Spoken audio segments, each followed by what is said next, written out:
Chancellor, all yours. Good afternoon. Thank you all for being here, especially on short notice. As Steve said, I can't let the opportunity of so many sports journalists being here without recognizing our national championship winning women's soccer team, which won its 23rd national championship here on Monday.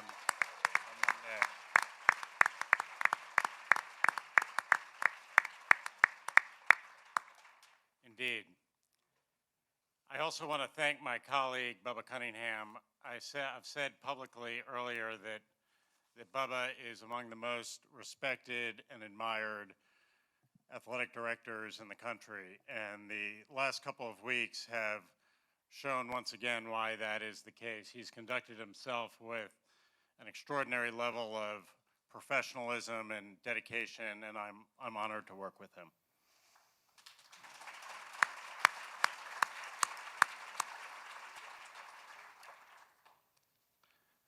So it's always a great day to be a Tar Heel, but today is an especially great day to be a Tar Heel. We've been playing football at Carolina since 1888, and I suspect that in those 136 years, there are a few days that have been as auspicious as this one. I've said many times that we want to be the best public university in the United States, and that means excellence in everything that we do. We're going to have an excellent college football program. We want to compete with the best, and we've hired the best coach. I was sent this morning this excerpt from Carolina's Football Media Guide from 1954. It's talking about one of the assistant coaches, Stephen Nicholas Belichick. When Steve joined the Carolina coaching staff 2 springs ago, he felt right at home working alongside Bill Edwards, who had already come here. Edwards was Steve's coach at Western Reserve, and for the past 4 years, Steve had been an assistant to Edwards at Vanderbilt. He began his coaching career at Southwestern Louisiana Institute during his Navy V-12 training, became head coach at Hiram College in Ohio, and remained on that job 3 years before joining Edwards at Vanderbilt. Steve Belichick established a record for himself as a coach on pass defense at Vanderbilt. Steve is married to the former Jeanette Munn of West Palm Beach, Florida. They have a 2-year-old son, William Stephen. So, Coach, welcome back to Carolina. Thank you.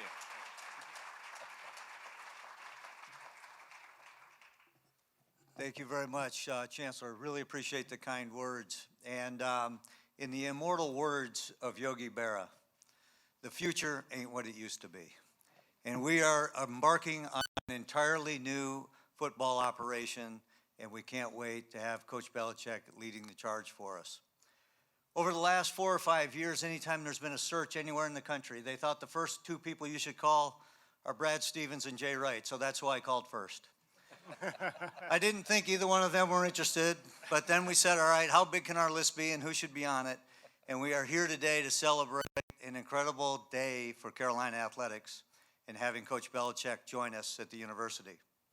We are known as the University of National Champions, and we have a Super Bowl champion coach who's here to lead the program. With him today is also Michael Lombardi, former general manager in the NFL, and the future of college athletics is changing, and we want to be in the forefront of that. Coach Belichick has demonstrated his passion for teaching, for coaching, and for lifelong learning, and he is an absolute perfect fit for us at this time in the history of the university and the history of college sports. Please welcome the new head football coach at the University of North Carolina, Coach Bill Belichick.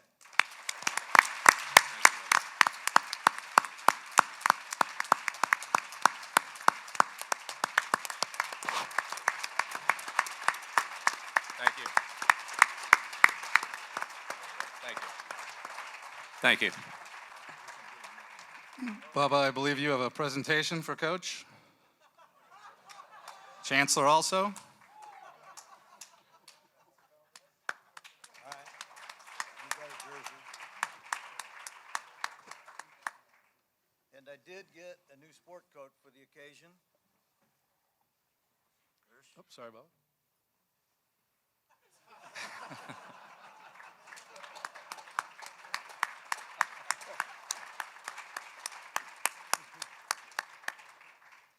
Well, Chancellor, thank you for the sweatshirt, but the truth of the matter is, I already have one.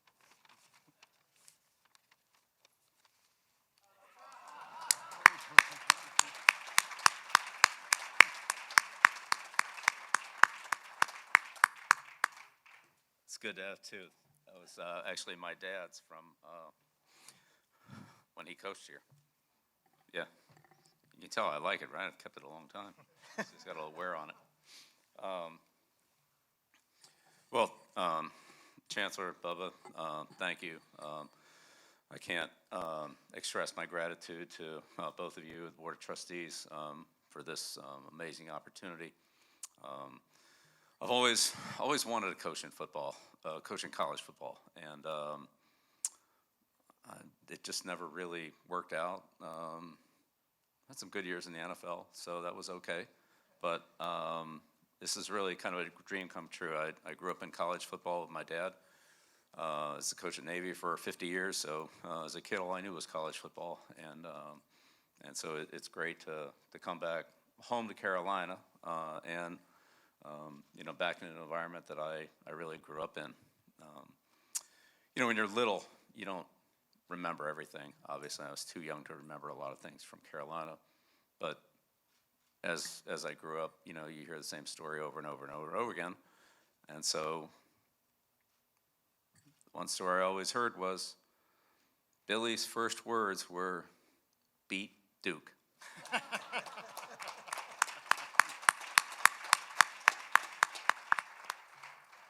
So, full circle. But again, very grateful and appreciative for the opportunity.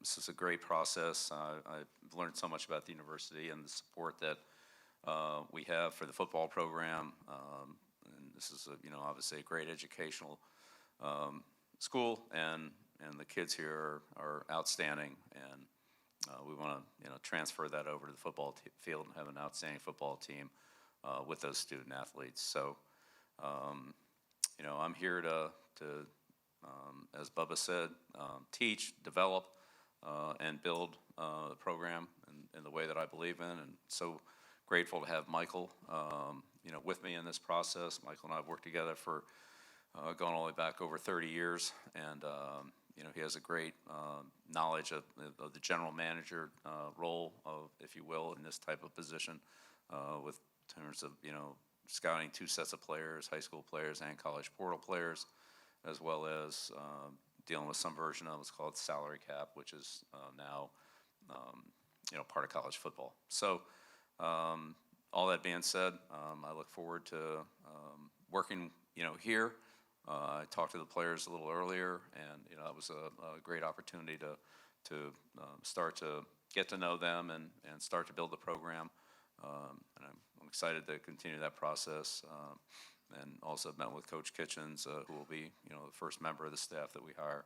And, I have a ton of respect for him, as well as for Mac. A lot of respect for Mac and his career, what he's done. So also look forward to, connecting with him down the road. But excited to be here, excited to be in college football, excited for the opportunity to build and develop young student athletes, young men, and prepare them for their life, either in the NFL or professionally. But the lessons they learn will be professional lessons. They'll be pros in all areas, and that's what we want to develop, as well as having a winning program, a successful program. But we want to develop good people and good kids and good football players. So, Steve? Thank you, Coach. Forgive me before we go to questions. One omission. There are a lot of luminaries in the room right now, but only one of you were inducted in the Pro Football Hall of Fame and the College Football Hall of Fame in the last 6 months. Julius Peppers.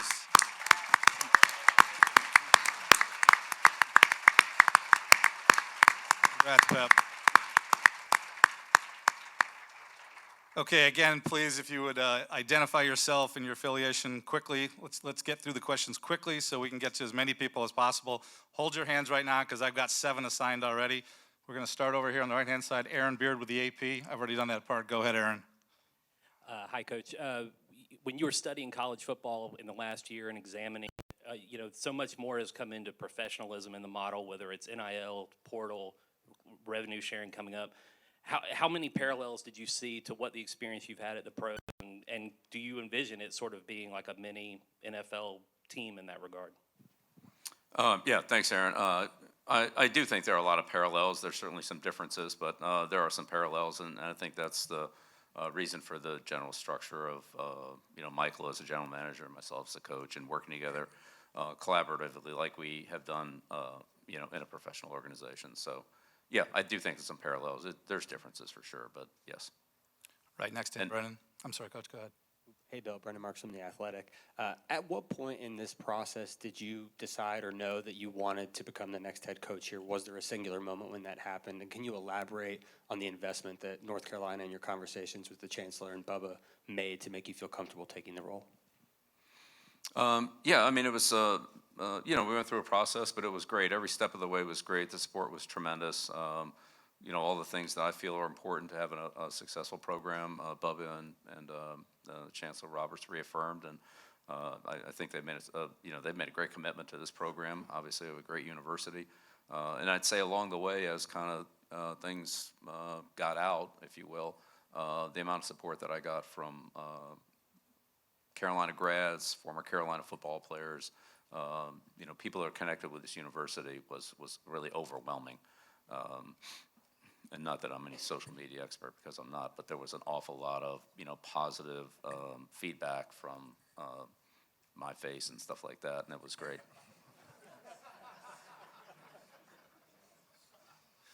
Front row left here, Chip. Chip Alexander, News Observer in Raleigh. I'm roughly your age, so I ask you this respectfully. Just at 72, why do you want to keep coaching? What's in it for you? You've proven yourself over and over, and your legacy is set. Why keep coaching? Well, beats working. Good. When you love what you do, and my dad told me this, when you love what you do, it's not work. I love what I do. I love coaching. I love the interaction with the players. I love building a team, working with the assistants, game planning, the game itself, which, there's some good ones, there's some bad ones, but they're all learning experience, and working with, young kids who, with the energy, enthusiasm to want to be good, to want to be successful. It's great every day to wake up and come into that environment. Thank you. Okay, we got Andrew, then Michael. Hey, Coach. Andrew Jones, Tar Heel Illustrated. A lot of talk's been made about the difference, how college football is a lot more like the NFL, like what you were talking a few minutes ago with finances. What about scheme? How much can you take from the intricacies of the scheme you use with the Patriots to college when you don't have as much time with the college kids? Yeah, that's a great question, Andrew. I think in some respects you have more time than with college kids. Not as much meeting time, but more practice time. Certainly more opportunities to practice in pads and work on fundamentals and things like that. So, it's a trade-off. But, in the end, scheme-wise, I want to be versatile and take advantage of the personnel that we have. And so I've always coached that way. I don't want to just, run one front and run 4 or 5 plays, and that I just don't believe in that. I believe in attacking a defense, in defending what the offense does well, and that takes some versatility. All two teams aren't the same, and I think you have to play them differently from week to week. So that's what we'll do, and we'll use our personnel the best we can to do that. But we'll have a versatile and system that will incorporate any good player. If we have a good player, I've never told Michael, hey, that's a good player, we can't use him. Give us a good player, and our scheme we'll find a way to work that player into the scheme. Michael, then Adam, over here on the left, Coach. Hey there, Coach. Michael Kill with WCHL and ChapelBro.com here in Chapel Hill. You've mentioned that you've talked to the current players already. Have you had conversations with some UNC football alums, guys like Julius and other players in the past? And what have those conversations, if you have had them, been like? Yes, I've had conversations with Julius, LT. I mean, he's the greatest players that have played here. Very supportive. Talked to Michael the other day. Very supportive. there's been a ton of support from ex-players and other UNC alums. This is a great brand and a great support system here. So I'm excited to just spend more time with these people and to get the support that they've, I'll say promised, but that they've, indicated that they, how much they want to be a part of the program and how much I want them part of it. Thank you. Adam, right here on the end, coach, second row, and then Brian. Hey, Bill, Adam Smith with Inside Carolina. What were your impressions of UNC as a football program from the outside when you were in the NFL for so many years? It sounds like when you would come back here to scout, occasionally the place made, an impression on you. Well, come back here to scout is, as a coach, you kind of get where go where you want to go, right? And maybe you send your assistants to, somewhere else. You take the trip to Carolina, take some of the other better trips. But, Michael and I have made many trips down here to scout players. But, I'd say the overall impression, like, great place to go to school, great program. But, it's been a while, 1980, that was the heyday, really. And we got Taylor right after that at the Giants and talked so much about, the Tar Heels and their great program and kind of hasn't been to that point since. So, I think there's a lot of pride in this program, and I want to do everything I can here to help take it to the highest level. Got about 5 in this section.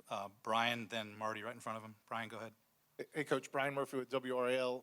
Two, if you don't mind. How do you envision filling out your staff? Do you think it'll be former NFL coaches? Will it be current college coaches? And what about your son? And then for Bubba and Chancellor, did it take some time for you to get comfortable with the idea of hiring a coach with no college experience, one who's a little bit older? And how did that process sort of play out? How did you become comfortable with that? Coach, you first, please. Yeah, on the staff, we'll hire the best coaches we can hire. I want to do everything I can to help this program and make it as strong as possible. So we'll hire the best ones we can get. There are several college coaches that are involved in bowl games and so forth. And so I wouldn't interfere with the process at those at those schools with their commitments to their teams. So we'll see how it goes. But look, in the end, I've already had a lot of people contact me. There'll certainly be a strong presence of NFL people on the staff. I think that's a certainty, and not only in the staff but in the training area. But at the same time, I'm looking for the best people we can get for Carolina, and that fit I think is a little different than what an NFL team would have. But we'll see. Chancellor, you want to go first? Bubba. I kind of got over the hump on the collegiate head coaching experience with Damon Nahas and Aaron Matson.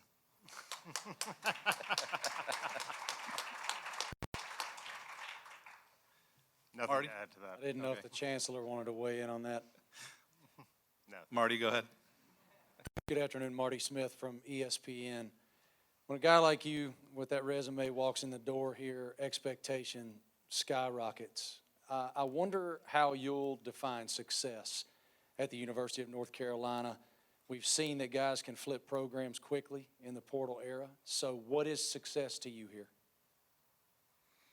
Yeah, well, success is, it's a day-by-day process, and the only thing we can really do anything about is, today, tomorrow, what's immediately in front of us. So take advantage of every opportunity we have to build the team, improve the team, get better, and keep stringing a lot of good days together, and the results will come.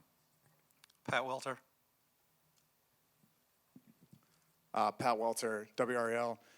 Bill, what do you say to people that fear that if you do succeed here, that you might leave for the NFL again in a year or two? Yeah, I didn't come here to leave.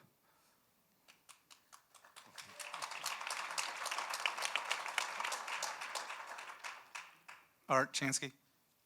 Then Skip. Art Chansky in Newton, Massachusetts. Valuation of the roster and roster turnover is very important.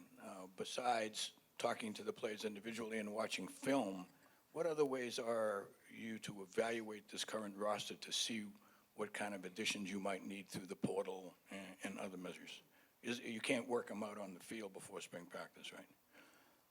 Well, but they're working out there now, getting ready for the bowl game. Right. So they're practicing on a daily basis. And I'm in very close contact with Coach Kitchens, and, Michael and I are here now, so we'll start the process and take advantage of all opportunities we get. So some of those are in person, some of those are in training, some of those are on film, and so forth. Some players are injured, and those are, wouldn't be able to be evaluated now, but there are other ways to look at them, what they did in the past, and try to project what their future is. Thank you. Like Skip Foreman here, right in a row. Skip, then Jeremiah. We'll skip over to this side.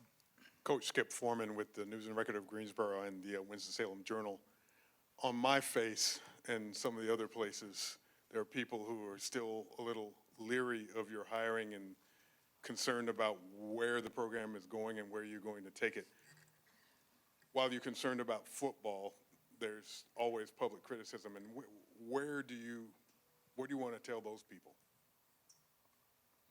I'm here to do the best I can for the University of North Carolina and the program. That's what I'm going to do. I'll give it the best I have every day.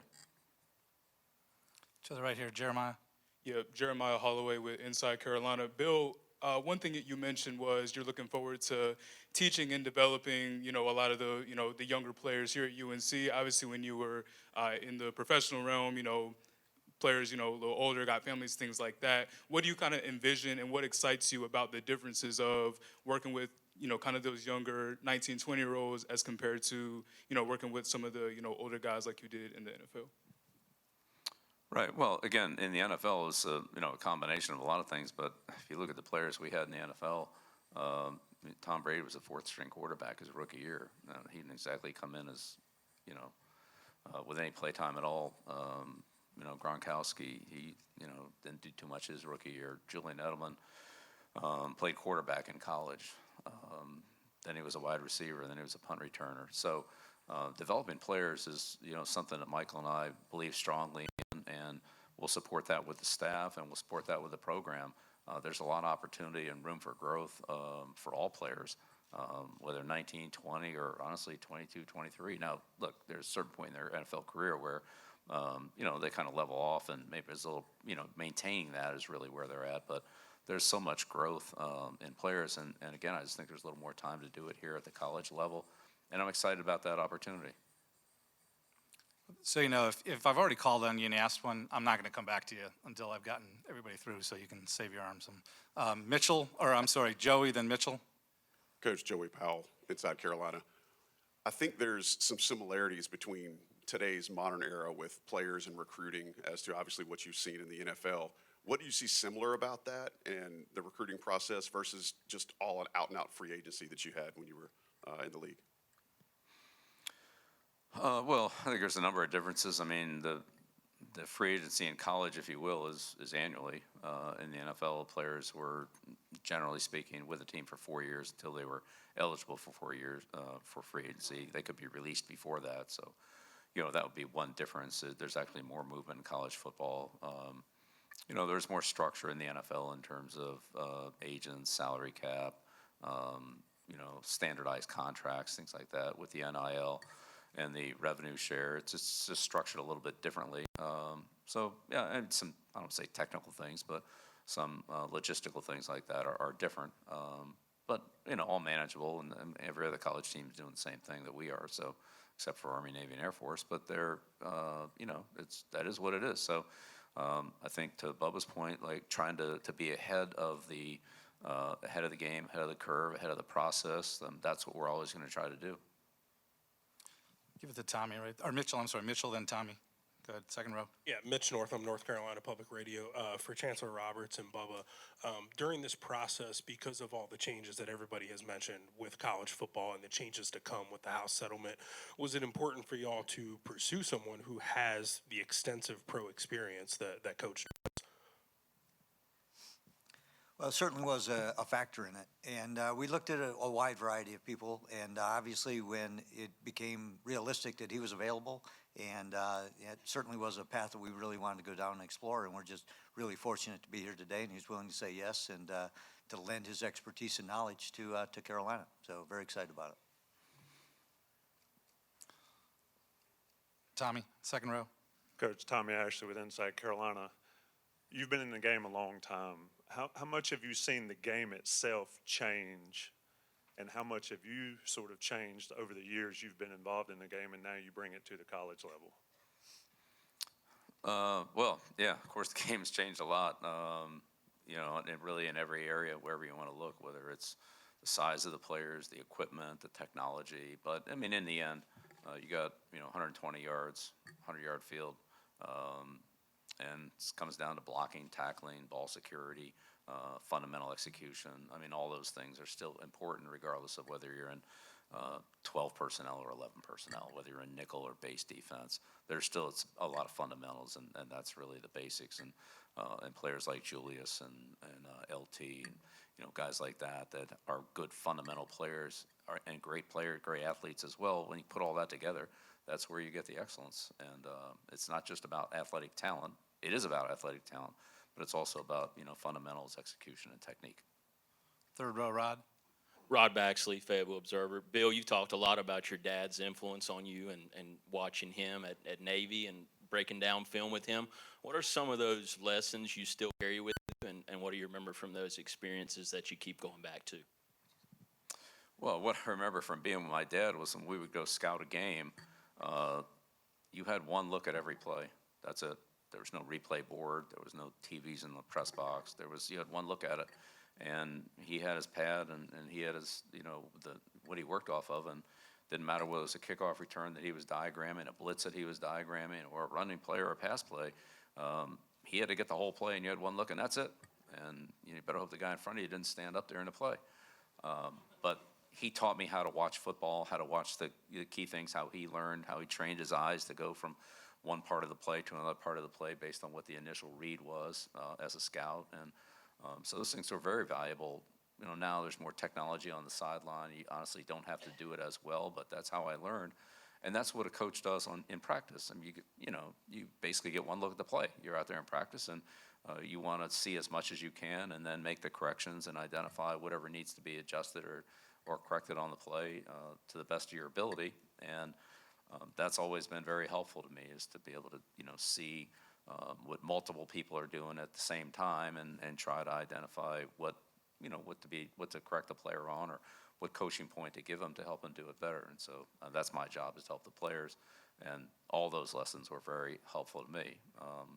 And I'd say in addition to that, the big thing for him was, make sure you get the big things right. I mean, every detail is important, of course, but spend too much time on the details and miss the big picture: blocking, tackling, ball security, penalties, etc. Important things like that. Then the time it's spent on some little detail really doesn't pay off as much when you're not doing the big things right. Make sure you get those right first. Folks, I'm going to swing over to this side. One note: Chancellor has to step out at 2:40 to get to another meeting. We'll continue on a little bit after that, but if you've got something for the Chancellor, kind of let me know that. Right here in the front left, Brett Friedlander, and then TVD in the second row. Brett Friedlander, Saturday Down South. Coach, how hands-on do you plan to be in recruiting, and how much do you plan on delegating to your staff in that respect? And also, do you have a long-term plan as to how long you want to or will feel like doing this? I mean, I feel like doing it a long time, so I'm good to go. Well, look, I think the recruiting process belongs to everyone. It belongs to Michael and his scouting staff and evaluations and setting that up, the recruiting department, in terms of making this an attractive visitor or destination for the athlete. But it's also part of the coaching job, and certainly the head coach has a big role in that as well, to ensure the athletes, the student athletes, that you're giving them what they want. And there's not always a fit there. Sometimes that doesn't quite match up, but this university has so much to offer, and our football program has a lot to offer, that I think that we'll be able to attract a good quality player. Michael, Ross, then Caroline.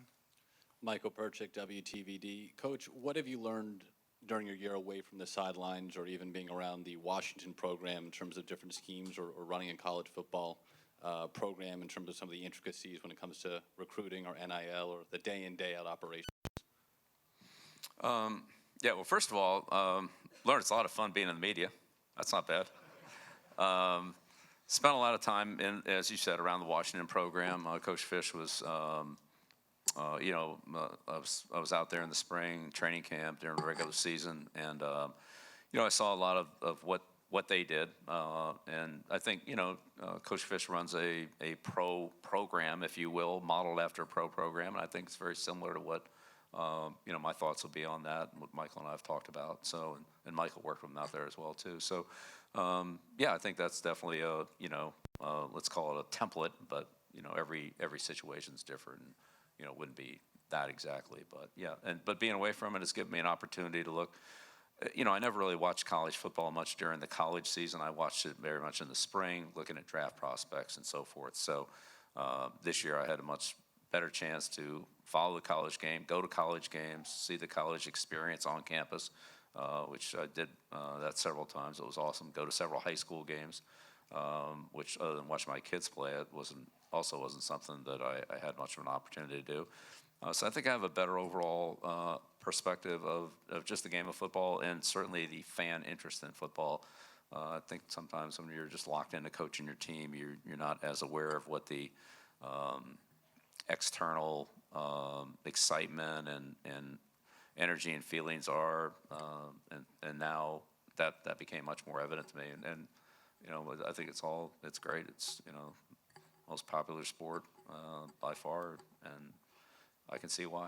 Everybody's into it. The world just, a lot of it, not all of it, a lot of it just revolves around football. Folks, I've got 6 more written down, so don't raise your hand at this point. We'll see how we get through. Ross, then Caroline, Andrea, and Chris in the back. Go ahead, Ross. Ross Martin, CBS Sports, 24/7 Sports, and the Big Hitters Only podcast. Did you talk to Coach Nick Saban? And if so, what questions did you have for him?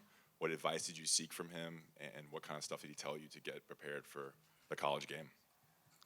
Yeah, Coach Saban and I have a long friendship and relationship. I have all the respect in the world. Love Coach Saban.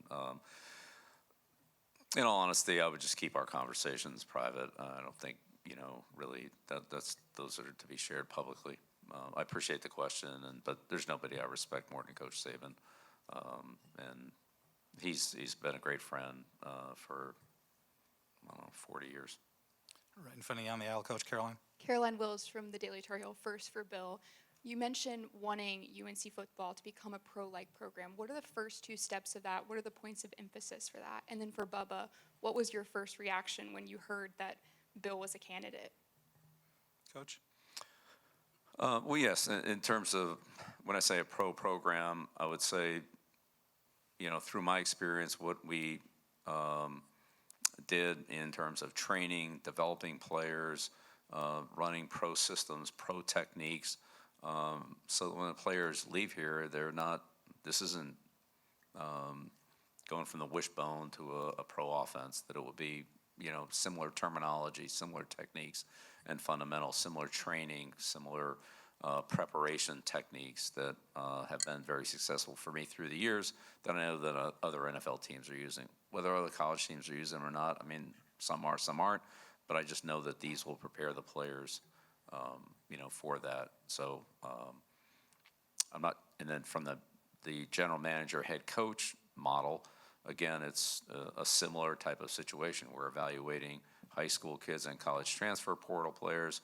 NFL teams are evaluating college players and NFL free agent players. So, again, there are some similarities, that's all. I'm not saying it's identical. In the back left, Andrea, then Chris.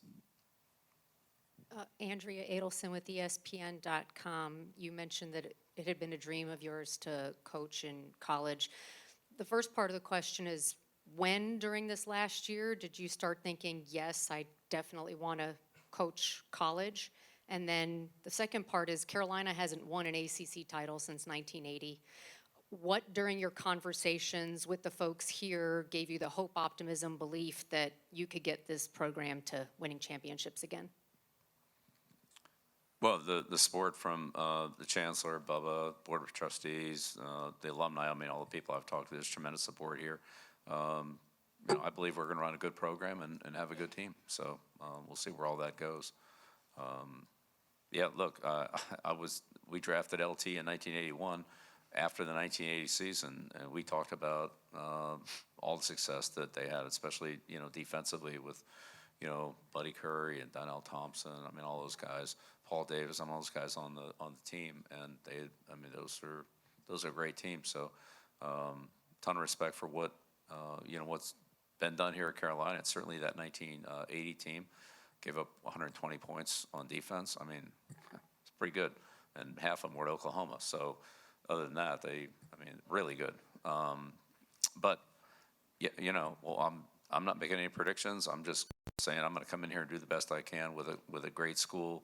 We're going to have a great program. We'll see where those results take us. In the very back, and then Chris. Coach Kevin Conley with Fox 8 in Greensboro, North Carolina. Do you envision yourself going into living rooms of prospective high school players and kids that you are recruiting, or will you leave that to other people? Yeah, no, I would love to do that. There are only so many opportunities for a college head coach to do that based on the compliance rules. So when those opportunities are there, and if that is in fact the best thing to do in that process, I'm absolutely in on it. I think the majority of the head coaching recruiting will be done on campus. But look, those rules might change and so forth. So whatever helps our team, that's what I want to do. All right, Chris. Hi, Coach. Chris Lee from WRL, right here. Yeah, Chris, wanted to expound on the recruiting question as well. Are you looking to possibly win the state of North Carolina as far as the best recruits from the state, surrounding states like Virginia and South Carolina, or are you looking to cast more of a wide net, and are there certain, characteristics that you're looking for in recruits specifically? Yeah, great question. Both, absolutely. We want to recruit well in-state and in this area, there's a lot of good football players in not only North Carolina, but the surrounding states. But North Carolina is a national university. This is the best public university in the country. Any kid that wants a good education, being a good football program, being a great campus, playing a great environment, we'll recruit any kid to come here. I've been on just about every major campus in the country. There's not many nicer than North Carolina. You can't get a better education than you can at this school. So there's a lot going for it. I think they can recruit nationally. Good look, there's certain kids that don't want to leave their region. I get that, but I think we'll be able to recruit nationally. We'll certainly try to. Last three questions are Luke, David Teal, and Trayvon. On the end, on the right side, Coach. Yeah. Luke DeCock from the Raleigh News and Observer. Just curious, there were reports that you had prepared a document or organizational Bible. Were those accurate? I reserve a follow-up if the answer is... Yeah, don't believe everything you read in the papers, all right? I have no idea where that came from. I don't have a 400-page document. And to think I would just go out and hand it, come on, really.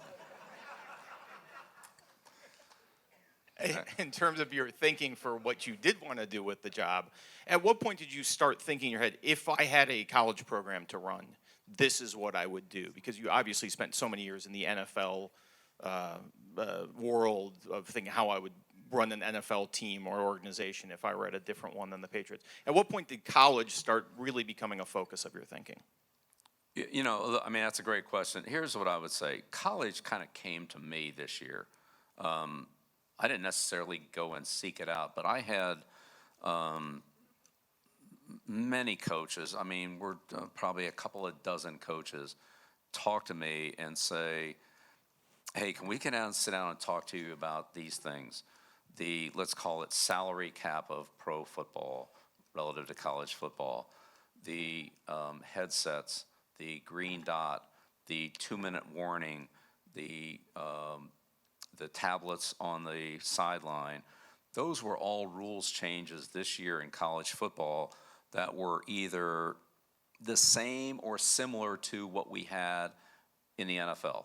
And these coaches said, hey, Coach, can we just talk to you about how you did this, how you did that, how did you use this, how did you handle talk about the 2-minute, what did that warning, how did that affect your strategy at the end of the half, the end of the game? How did you look at it?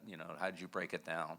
And so as those conversations started, and then the personnel conversations started relative to salary cap and how you spend whatever the allotment of money you have is, whether that's by player, by position, by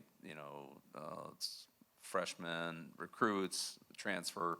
How did you look at that? And so I had multiple conversations with several coaches in this conference, within the Big Ten and the Southeast Conference, and others. So, and sometimes there were coaches who were on the staff that were responsible for, let's call it situational football, for kind of organizing that, or in some cases, a person in the organization that was maybe in football, but now being moved over to the, let's call it, semi-general manager type role, that wasn't familiar with that aspect of what was now invading college football, right, with the, the revenue share and the NIL. So I'd say that started to make me a lot more aware of it, because the first thing I had to do was learn about it and say, okay, well, what are you dealing with here? And then they would kind of explain, all right, well, here's our situation. Then you hear another coach at another school explain it sort of the same way, but it was different at his school for whatever reason it was, and so forth, on and on and on. So in the end, long answer to a short question here, sorry. You know how I like to ramble on in press conferences, right? But yeah, you just, as you learn different things about different programs and you start to put it all together, then there's some common threads, and then there's some variables. Last two questions are David Teal and then Trevon on the right-hand side, Coach. David Teal with the Virginia Pilot and Daily Press in Norfolk. Bubba, in this era of revenue sharing, player compensation, and the House settlement, is it possible to be all in on football and men's basketball, institutionally, financially? Yeah, great question, David. And I think so, and I think it's why we're trying to do what we're doing. I think if you go all in on those two sports provide all of the finances for the rest of the department. The more successful we are in football, and the more successful we are in basketball, the more opportunities we're going to be able to provide for everyone else here. So I'm delighted with it, and I think our future is incredibly bright given his leadership and that of Hubert Davis. Our women's basketball program is starting revenue share this year with the NCAA tournament, and Courtney's done a fantastic job. So I think the continued investment is an investment in the future of Carolina athletics. I goofed. I forgot Nia. I said yes to her a while ago. Nia, go ahead. Hi, Coach. I wanted to ask what challenges you anticipate having in the future from transitioning from the NFL to college sports, particularly in coaching players, relating with them, influencing them, whether they're in the portal or just recruits who think about coming to Carolina.